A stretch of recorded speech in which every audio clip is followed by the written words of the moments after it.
আসসালামু আলাইকুম রহমতুল্লাহ। আমাদের কিছু কিছু চাকরিজীবীদের ভিতর একটা প্রবণতা খুব দেখা যায়, ঘন ঘন জব পরিবর্তন করেন। এটা খুবই নেগেটিভ একটা অভ্যাস।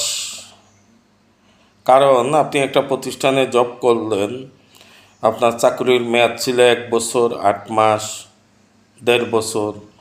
আপনি একটা প্রতিষ্ঠান থেকে 1-1.5 বছরে আপনি কি অ্যাচিভমেন্ট অর্জন করবেন বা প্রতিষ্ঠানকে আপনি কি দিবেন?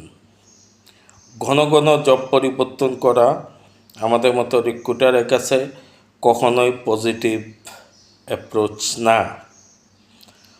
আমাদের মতে আপনি একটা প্রতিষ্ঠানে যদি ন্যূনতম 3 থেকে 5 বছর সাস্টেইন করেন, সেটা আপনার জন্য পজিটিভ।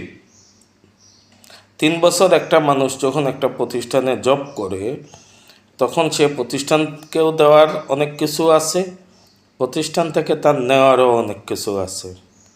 এই জন্য আমাদের চাকরিজীবী যারা আছেন তাদের সকলের কাছে বিশেষ অনুরোধ, ঘন ঘন জব পরিবর্তন করবেন না।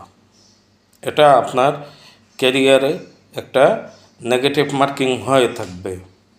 সবার জন্য শুভকামনা রইল। ভালো থাকবেন, সুস্থ থাকবেন।